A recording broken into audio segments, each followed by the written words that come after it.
Mutton mutton আছে তোমার 600 গ্রাম mutton আছে। 600 গ্রামের মাটন বিরিয়ানি আজকে বানাবো। তাহলে চলো মাটনটা ম্যারিনেট করা যাক। মাটন কেমনভাবে ম্যারিনেট করব তোমাদেরকে আমি দেখাচ্ছি, আর সাথে থাকো, দেখতে থাকো মাটন কেমনভাবে ম্যারিনেট করছি, কিভাবে মাটন বিরিয়ানি বানাচ্ছি, তোমরা সাথে থাকো, ঠিক আছে? চলো দেখো। মাটন, আদা রসুন পেস্ট গেল, কাঁচা লঙ্কা 2টো,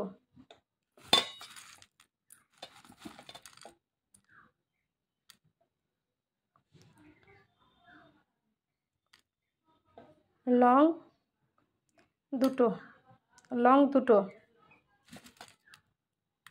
এলাচ 2টো, দারচিনিও অত বেশি লাগবে না, হলুদ কম করে, একদম কম করে, না তো পুরো বিরিয়ানিটা হলুদ হয়ে যাবে। ধনিয়া গুঁড়ো হচ্ছে, এটা অত বেশি না, কম করে।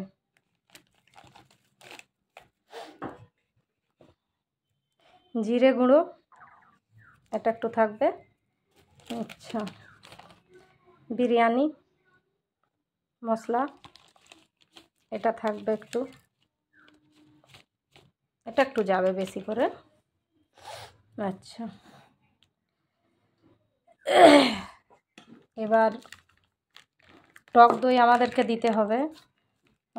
600 গ্রাম আছে, তো 600-র মধ্যে আমাকে 1 থেকে 150 গ্রাম দই দিতে হবে আমাকে,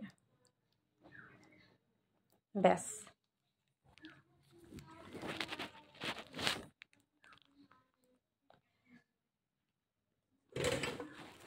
দই, কেওড়া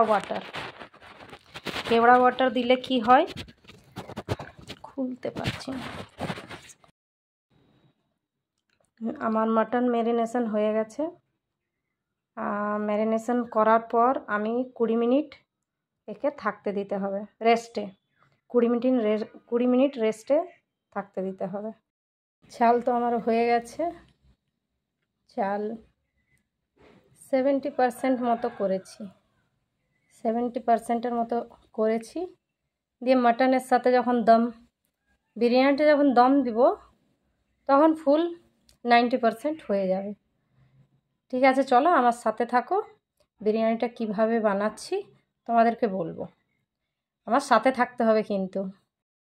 ফ্রাই করার জন্য আমি কড়াই বসিয়ে দিয়েছি, কড়াইয়ের মধ্যে তেল দিয়ে দিচ্ছি, তেলটা দিয়ে দিলাম কড়াইয়ের মধ্যে। এবার এটা ঠিকমতো গরম হয়ে যাওয়ার পর আমি পেঁয়াজটা ছেড়ে দেবো। পেঁয়াজটা ব্রাউন করে ভেজে নিতে হবে, এই যে আমার কাঁচা পেঁয়াজ রাখা আছে, কাঁচা পেঁয়াজ আমি ব্রাউন করে ভেজে নেব।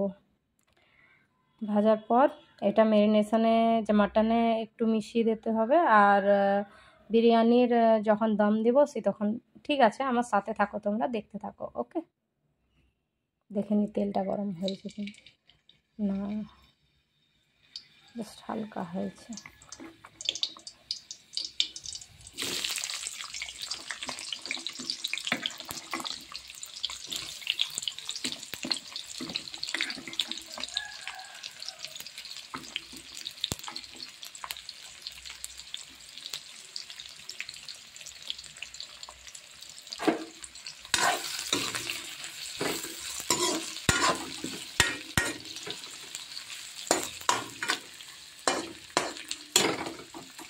হাই ফ্লেমে কিন্তু পুরো রাখতে হবে। আচ্ছা চলো সাথে থাকো, এটা কিছুটা হয়ে যাওয়ার পর আমি তোমাদেরকে আবার দেখাচ্ছি। বিরিয়ানি বানাতে ঘি লাগবে, তো ঘিয়ের জন্য আমার বাড়িতে সর রাখা হয়েছিল, মানে ফ্রিজে রেখেছি, পুরো টাইট হয়ে গেছে। তো এবার চলো বন্ধুরা ঘি বানানো যাক।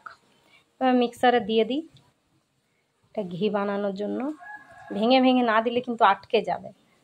এদিকে পেঁয়াজ ভাজা হচ্ছে আর এদিকে আমি ঘি বানাবার জন্য পুরো রেডি করছি।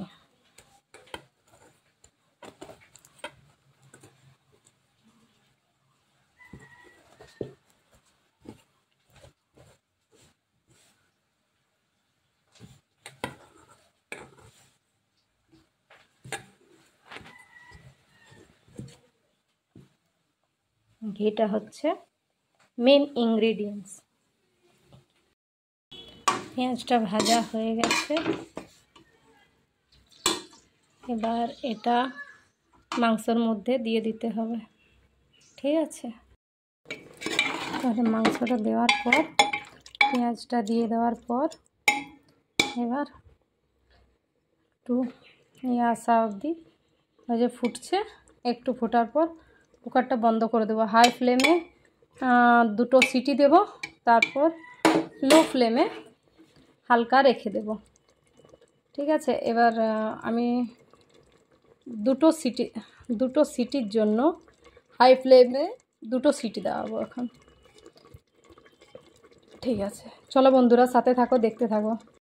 বিরিয়ানিটা বানাবার সময় আমি কিছু অসুবিধার কারণে আমি দেখাতে পারিনি। তো এই যে মাটনের পিসটা, মাটন কতটা নরম, কি সুন্দর সিদ্ধ হয়েছে, কি সুন্দর সিদ্ধ হয়েছে। এই যে বিরিয়ানি পিস মাটন, এই যে বিরিয়ানি।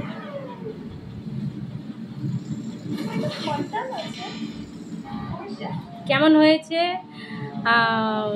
দেখতে কেমন লাগছে, এবার খেয়ে আমার ছেলেকে খাইয়ে দিচ্ছি। এবার দেখো, এই যে খাবে পটলা আমার। কেমন হয়েছে? ভালো হয়েছে, খুব সুন্দর হয়েছে।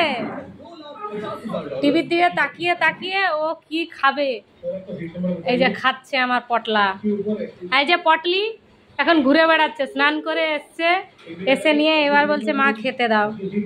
বন্ধুরা কেমন হয়েছে আমার বিরিয়ানি সবাই কিন্তু কমেন্টে জানিও। আর সরি এই জন্য যে আমি আপনাদেরকে পুরোটা দেখাতে পারিনি, তাই জন্য অনেক অনেক সরি যে দেখাতে পারিনি। আর এই যে দই পেঁয়াজ করেছি, কেমন লাগে কি জানি। কেমন বাবু? কতটা ভালো, কতটা ভালো। এই যে পাঞ্জরাগুলো দেখা যাচ্ছে না আমার ছেলের পেটের পাঞ্জরাগুলো, আমি খাইয়ে দিলে তবে ও খাবে, না তো ও খাবে না।